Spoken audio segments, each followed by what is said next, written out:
The Korean War had already pushed young American pilots to their breaking point. Long missions, relentless dogfights, and the constant threat of Soviet-built MiGs had sharpened their nerves into steel.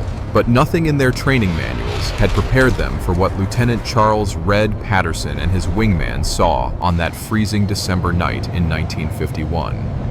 They were flying patrol over the 38th parallel, scanning the pitch-black skies for enemy aircraft. The moon was a thin sliver, barely casting light on the snowy terrain below. Suddenly, Patterson's wingman broke radio silence. "Red, you seeing that?" At first, Patterson thought it was a star, a bright white orb hanging low on the horizon. But then it moved, not drifting like a satellite or aircraft, but darting, zigzagging across the night sky at impossible speed. Before Patterson could respond, the orb split into two, then three. Each light moved independently, weaving patterns in the air as though mocking the jet fighters that strained to keep up. Patterson gunned his F-86 Sabre forward, heart racing. "Control, this is Eagle 2, he barked into the radio. "We have multiple unidentified objects, repeat, unidentified, moving faster than any bogey I've ever seen." The reply came back garbled, the signal weak, but one phrase was clear. "Engage if hostile." His wingman hesitated. "Red, those aren't MiGs." But Patterson's instincts screamed to chase. The lights were dancing ahead of him now, glowing brighter, almost pulsing in rhythm. Every time he adjusted his course, they shifted, staying just out of reach.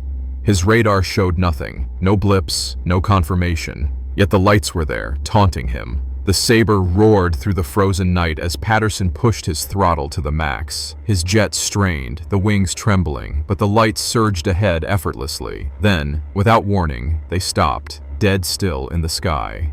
Patterson almost overshot them, jerking his stick to avoid collision. His instruments went haywire, altimeter spinning, compass spinning, radar blank. For a few terrifying seconds, the jet felt like it was suspended in space, not sky. Then, the lights exploded outward, streaking across the heavens like shooting stars. Within seconds, they were gone. Patterson's wingman cursed over the radio. "Red, what the hell was that?" But Patterson didn't answer. He was staring at his own reflection in the cockpit glass, sweat dripping down his brow despite the sub-zero air. Because just before the lights vanished, he swore he had seen something, shapes inside them. Dark silhouettes, almost human, watching him. And he knew in his gut this was only the beginning. The radio crackled again, weak but urgent. Patterson's wingman, Lieutenant Harris, was shouting through the static. "Red, did you see that? They just vanished." Patterson's hands trembled on the stick, but his voice stayed firm.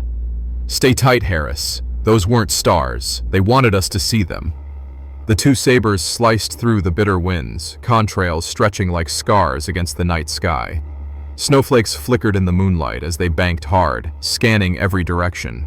But the sky seemed empty, a black canvas stretching forever. Then, without warning, a blinding white light reappeared directly above them, moving with terrifying precision. It dropped lower, hovering just meters above Patterson's jet, casting his cockpit in an unnatural glow. For a moment, everything went silent. The roar of the engines, the hiss of the wind, even the static in his radio, gone.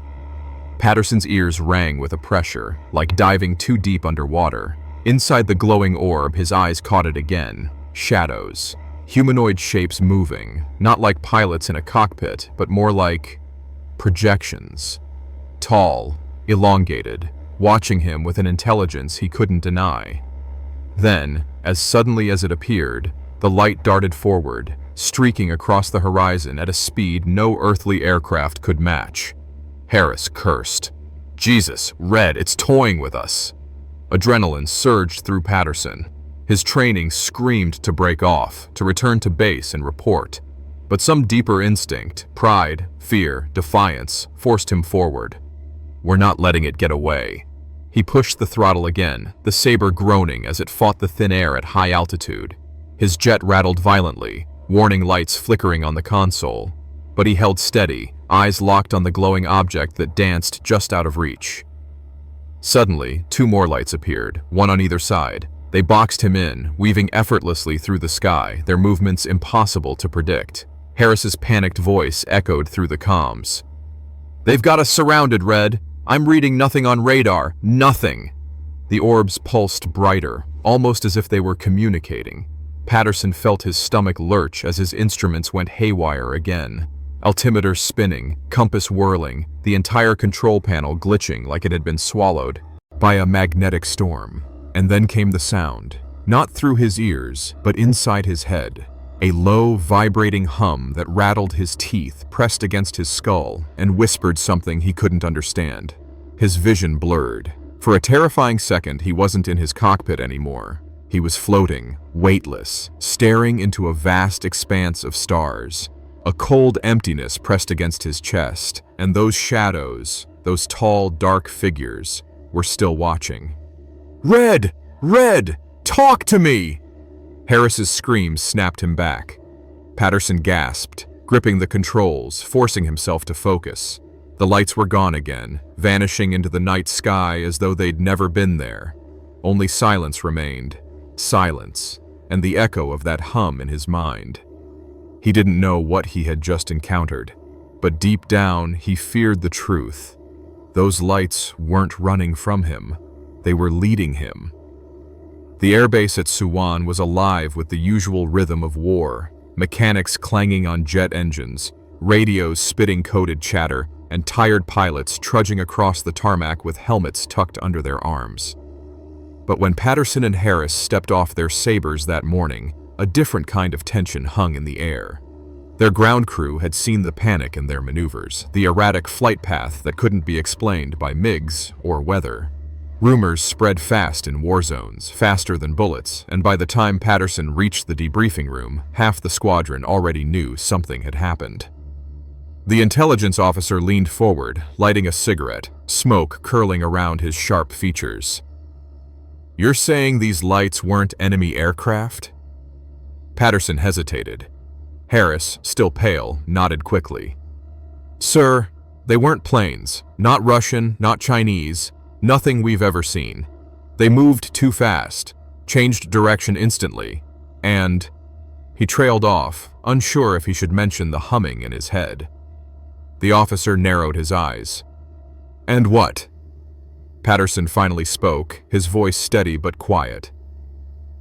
"They weren't just lights. There were figures inside, watching us." The room went dead silent. Then came the laughter. Nervous, forced. One of the younger pilots scoffed. "What, you're saying little green men are flying around Korea now?" But Patterson didn't flinch. He simply stared at the table, jaw tight. Harris looked ready to punch the kid. The officer exhaled a long stream of smoke and tapped his ashtray. "Official report will state you encountered unidentified atmospheric phenomena. Nothing more. You'll sign it, and that'll be the end of it." Patterson frowned. "With respect, sir, that's not the end of it. These things are up there. They can outfly us, shut down our instruments, get inside our heads. If they're enemy tech..." "Enough!" the officer barked, slamming his hand on the table. "This conversation doesn't leave this room. You understand?" The debrief was over, but outside, the whispers were already spreading. Pilots who had flown night patrols muttered about strange lights pacing their wings. One claimed he'd seen an orb dive straight into the sea and vanish without a splash. Another swore his engine had cut out mid-air until the light drifted away. At the mess hall, the stories grew wilder. Some joked about alien spies, others whispered about souls of the dead circling the skies of Korea. But Patterson said nothing. He knew what he had seen, and it wasn't a joke. That night, as he lay in his bunk, he heard it again. The hum. Faint, buried under the distant rumble of artillery, but unmistakable. It wasn't the sound of jets. It wasn't in the air at all. It was inside his skull. And he had the sinking feeling the lights weren't done with him yet. The next encounter came only 3 nights later. This time it wasn't just Patterson and Harris. An entire flight of 4 Sabres was sent on patrol near the Yalu River, a hotspot for MiG activity. The cold night air bit into their cockpits as they climbed to altitude, the dark horizon stretching endlessly before them. Captain James Hawk Reynolds led the formation, his reputation built on downing more MiGs than any other man in the squadron. He wasn't one to scare easily, but when the lights appeared again, shimmering like fireflies against the stars, even he faltered.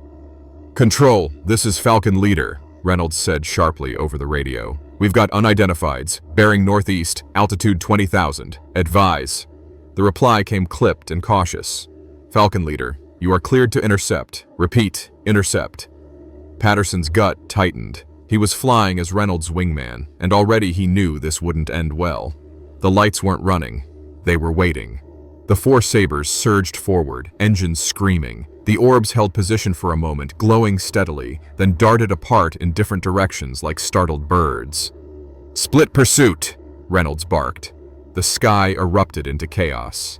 Each saber chased a separate light, their jets twisting and rolling through the thin air. Patterson gritted his teeth as his target zigzagged like lightning, impossible to predict. His radar was blank again. No lock, no confirmation, just his eyes tracking a blur of brilliance. Then, without warning, the orb reversed course, rushing straight toward him. Patterson yanked the stick, narrowly avoiding a head-on collision. The light streaked past, so close his cockpit lit up white-hot for a blinding second. "Jesus!" Harris shouted over comms. "These things aren't planes, they're toying with us." But Reynolds was relentless. His voice cut through the chaos, steady and commanding. "Stay on them. Keep pressure." The chase dragged on, the sabers straining at their limits. Fuel gauges dropped rapidly. One pilot, Lieutenant Davis, cursed as his engine sputtered. "I'm losing power. It's draining." His voice cut off in static. Patterson's heart sank as he saw Davis's jet fall out of formation, nose dipping toward the dark mountains below. His saber looked like a falling star as it disappeared into the black. "Davis, pull up, pull!" Reynolds' voice cracked. But then, as suddenly as it began, the lights stopped. They hung motionless in the sky, pulsing gently, almost mocking. Patterson's saber trembled, his warning lights blinking red. His instruments were dead again, and then the orbs vanished, shooting upward into the heavens until they were nothing but fading pinpricks. The surviving pilots limped back to base, shaken and silent. Davis never returned. Official reports listed his loss as mechanical failure, but the men who had been there knew better. Patterson couldn't shake the memory of the light rushing straight at him, of the hum in his skull, of the way Davis's jet had died in midair as though its very life had been stolen. It wasn't a dogfight, it was a game, and they were the prey. The airbase at Suwon changed after Davis went down. At first it was whispered grief, the kind of muted mourning that soldiers carried in war. But soon, the whispers turned into something darker. Pilots began refusing night patrols, faking illnesses, or finding excuses to avoid the missions near the Yalu. Mechanics swore they saw strange burns on the fuselages of returning sabers, patterns of heat they couldn't explain. Radar operators muttered about phantoms that appeared on their screens only to vanish seconds later. And then came the dreams. Harris was the first to speak about them. He woke one night in the barracks, drenched in sweat, screaming about lights in the sky and faces in the dark. When Patterson pressed him, Harris whispered, "They were in my room, Red, standing right here at the foot of my bunk. I swear I wasn't dreaming." Patterson didn't laugh. He couldn't, because he'd felt it too, the sensation of being watched even when alone. The hum still haunted him, echoing faintly in the back of his skull like a phantom signal that refused to fade. Tension rippled through the squadron. Hardened men who had once laughed at the thought of flying saucers now avoided eye contact when the subject came up. They drank more, fought more. Their hands trembled before missions. The commanders noticed. One morning, a group of men in dark uniforms arrived at the base. They weren't Air Force brass, not exactly. Their insignia was vague, their presence quiet but heavy. They gathered reports, interviewed pilots behind closed doors, and carried briefcases that nobody was allowed to touch. When Reynolds demanded answers, he was told only, "For the good of morale, this is classified." But secrecy only made the fear worse. Word spread that Davis's wreckage had been found, and that the metal of his saber was warped, as though something had melted and twisted the fuselage without fire. Another rumor claimed a recovery team had spotted a glowing object hovering near the crash site before vanishing into the clouds. Reynolds tried to keep his men in line, but even he looked older now, weighed down by something he couldn't explain. In private, he admitted to Patterson, "These things, they're not here by accident. They're studying us, pushing us, like predators testing their prey." Patterson said nothing. He couldn't, because deep inside he knew Reynolds was right. And every night, when the sky grew quiet and the stars shone cold above the frozen hills of Korea, the pilots waited for the lights to return. They didn't know when, but they knew they would. It was late January, bitter cold, when the lights returned. The squadron had almost grown used to the silence between sightings, a false calm that frayed nerves more than battle ever did. But on that night, the calm shattered. Radar picked up fast-moving contacts over the 38th parallel, too high, too quick to be MiGs. Captain Reynolds led the patrol, Patterson flying close on his wing.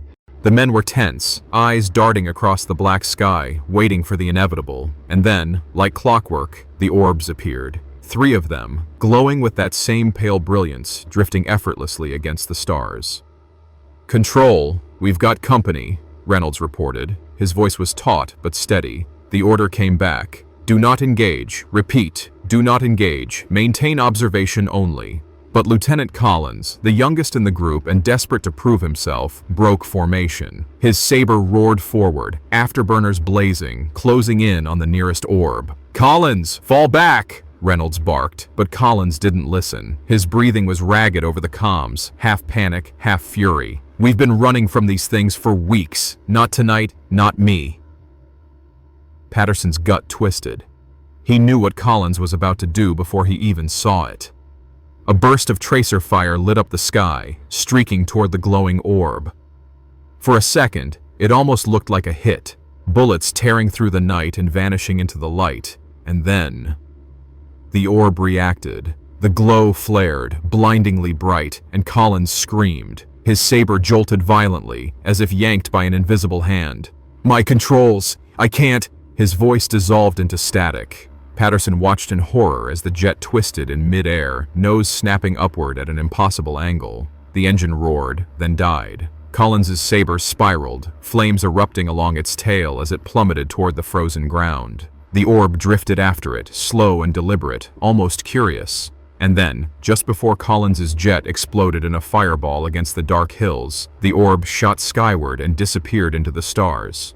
The radio was filled with stunned silence. Nobody spoke. Nobody could.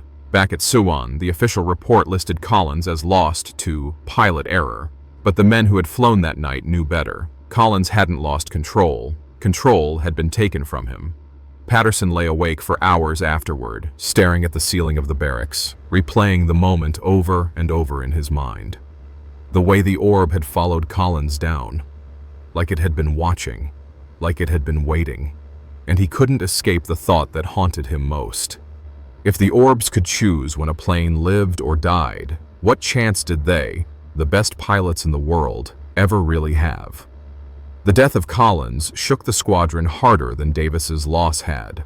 2 pilots gone in less than a month, both under circumstances that couldn't be explained by training manuals or enemy tactics. The barracks felt heavier each night, as if the shadows themselves carried a weight. That was when command stepped in more openly. Late one evening, Patterson was summoned to a windowless briefing room. Inside sat not only Reynolds and a handful of squadron leaders, but also the same men in dark uniforms who had arrived weeks earlier. Their faces were hard, unreadable, their accents clipped, not quite local, not quite foreign. On the table lay photographs, grainy black and white shots of glowing orbs suspended above the Korean landscape. Some were blurred streaks across the night sky. Others showed eerie discs hovering low, casting strange halos onto the ground below. "These," one of the men said in a flat voice, "are not enemy aircraft. They are to be considered anomalous. Officially, they do not exist. Do you understand?" Nobody answered. The man continued, "You will not engage unless ordered. You will observe, record, survive." His eyes flicked toward Patterson. "And you will not speak of this outside these walls, not to your men, not to anyone." The tension in the room was suffocating. Reynolds clenched his fists but said nothing. 2 nights later, the sky erupted. The squadron launched on routine patrol when radar lit up, multiple fast-moving contacts descending from impossible altitudes. Within minutes, the pilots were surrounded. Not 2 or 3 lights this time, but dozens. The orbs hung above the formation like a constellation come alive, shifting in perfect synchronization. Their glow pulsed in rhythm, washing the cockpits in ghostly light. Patterson felt the hum again, louder now, rattling his skull as if his very thoughts were being scanned. "Dear God," Harris whispered over the comms, "it's an armada." The orbs darted and weaved, encircling the sabers, moving faster than any human reflex could match. For every turn the squadron made, the lights mirrored them, hurting them, trapping them in a glowing cage. "Hold steady," Reynolds barked, though his voice shook. "Weapons cold." Then, without warning, one of the orbs dropped lower, hovering just feet from Reynolds' cockpit. Patterson swore he saw something within the light, a shape, vague and shifting, like a figure made of smoke. Reynolds froze, his eyes wide, and then the orb shot upward again, vanishing into the swarm. Moments later, every radio in the formation burst with static. The Saber's engines sputtered, warning lights flaring red across the panels. Patterson's heart pounded as he realized they weren't just being watched, they were being tested. One by one, the orbs blinked out, disappearing into the upper atmosphere until only the empty night sky remained. The squadron limped back to base, shaken and nearly out of fuel. Nobody spoke a word during debrief. What could they say? They had seen the impossible, and the impossible had seen them. When the Korean War finally ground to its uneasy halt, the men of the 39th Squadron expected relief. They had survived dogfights, freezing nights, and missions that pushed them to the brink. But what lingered in their memories wasn't just the enemy they could see, it was the presence they couldn't explain. For Patterson, peace never truly came. Back home, he carried the silence of classified briefings and the screams of Collins and Davis like ghosts in his ears. When people asked him about Korea, he spoke only of the MiGs, the bitter cold, and the boredom of long patrols. But in quiet moments, over a whiskey glass at night or staring too long at the stars, his thoughts always drifted back to the lights. He wasn't alone. Harris left the Air Force within a year, plagued by night terrors. He told Patterson once, in a drunken confession, "They weren't just watching, Red. They were inside. I felt them crawling around in my head, like they wanted to know everything about me." He died young, never finding peace. Reynolds stayed longer, climbing in rank, but friends noticed the change in him. He no longer laughed the way he once had. He kept his curtains drawn at home, slept in fits, and spent his last years scribbling notes no one else was allowed to read. When he passed, his family found locked boxes filled with sketches of glowing orbs, detailed maps of star fields, and journal entries that read like warnings. Officially, nothing had ever happened. The Air Force dismissed the incidents as radar errors, pilot stress, or atmospheric phenomena. Files were buried, testimonies silenced. But among the men who had flown those missions, the truth was undeniable. They had been hunted, and worse, they had been measured. Patterson never forgot the hum, that low, resonant vibration that seemed to come from nowhere yet live inside his skull.